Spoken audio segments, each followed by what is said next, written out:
Hello student, welcome back again. आज मैं दो महत्वपूर्ण टॉपिक लेके आया हूँ, नाइट्रोजन स्थिरीकरण व नाइट्रोजन चक्र। फर्स्ट हम देखते हैं राइजोबियम नामक जीवाणु जो होते हैं वह दाल वाले जो पौधे होते हैं, लेग्यूम पौधे, उनकी ग्रंथिकाओं जड़ों में ग्रंथिकाओं के रूप में रहते हैं जो नाइट्रोजन के स्थिरीकरण में सहायक होते हैं और इससे मृदा की उर्वरक क्षमता में वृद्धि होती है। यह नाइट्रोजन स्थिरीकरण करने वाले जीवाणु का नाम कई बार पूछा जाता है, तो नाम क्या है? राइजोबियम नामक जीवाणु होते हैं। दूसरी बात करता हूँ मैं यहाँ पे नाइट्रोजन चक्र की।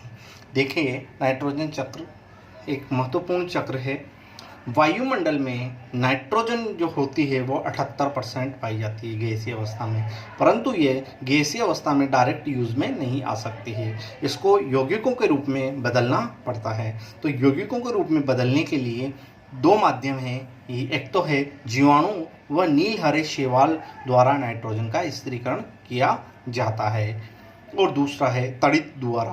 तड़ित जो बिजली चमकती है आकाश में, वह तो तड़ित द्वारा नाइट्रोजन का स्थिरीकरण किया जाता है, और नील हरी शैवाल द्वारा नाइट्रोजन का स्थिरीकरण किया जाता है। इस तरीके से यह वायुमंडलीय नाइट्रोजन को मिट्टी में उपस्थित नाइट्रोजन के यौगिकों के रूप में कन्वर्ट कर दिया जाता है। नाइट्रोजन के यौगिक बन गए, ठीक है।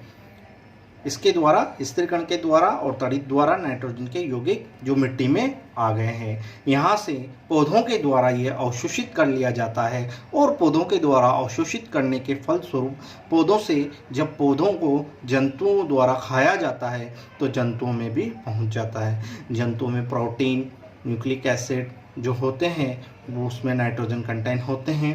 इसी तरीके से पौधों में जो क्लोरोफिल होता है उसमें भी नाइट्रोजन पाया जाता है, नाइट्रोजन के यौगिक पाए जाते हैं। इस तरीके से नाइट्रोजन पौधों और जंतुओं में पहुंच जाती है, वायुमंडलीय नाइट्रोजन। और यहाँ पौधों और जंतुओं के मृत होने पर यहाँ पे विशिष्ट प्रकार के जो जीवाणु होते हैं वह नाइट्रोजन के यौगिकों को गैसीय अवस्था में बदल देते हैं। इस तरह से वायुमंडल के नाइट्रोजन एक सर्किल के माध्यम से वापस वायुमंडल में आ जाती है, इसलिए इसे नाइट्रोजन चक्र कहते हैं। अब देखते हैं हम इसमें क्या लिखना है। आपको इस तरीके से लिखना है। देखिए, आपको थोड़ा सा एक मिनट,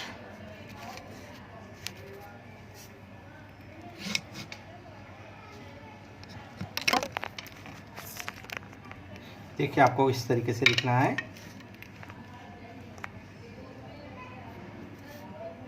ठीक है, दिखाई दे रहा है? लिखना है वायुमंडल के नाइट्रोजन जीवाणु व नील हरी शैवाल के वायुमंडल के नाइट्रोजन जीवाणु व नील हरी शैवाल एवं तड़ित द्वारा स्थिरीकरण होता है। इस प्रकार मिट्टी में नाइट्रोजन के यौगिक पहुंच जाते हैं और मिट्टी से नाइट्रोजन के यह यौगिक पौधों द्वारा अवशोषित कर लिए जाते हैं। पौधों को खाने से यह यौगिक जंतुओं में पहुंचते हैं और जंतुओं में प्रोटीन, विटामिन्स इत्यादि का निर्माण होता है। इसके बाद क्या होता है, देखिएगा कि यहाँ पर जंतुओं व पादपों के मृत होने पर विशिष्ट जीवाणुओं द्वारा नाइट्रोजन के यौगिकों को नाइट्रोजन गैस में परिवर्तित कर दिया जाता है। इस तरीके से आप नाइट्रोजन चक्र के बारे में लिख सकते हैं एग्जाम में, और इम्पोर्टेंट टॉपिक को इस तरीके से वीडियो द्वारा पढ़कर अच्छे से कवर कर सकते हैं। आप लगातार स्टडी करते रहिए। आपका दिन शुभ हो। Thank you very much.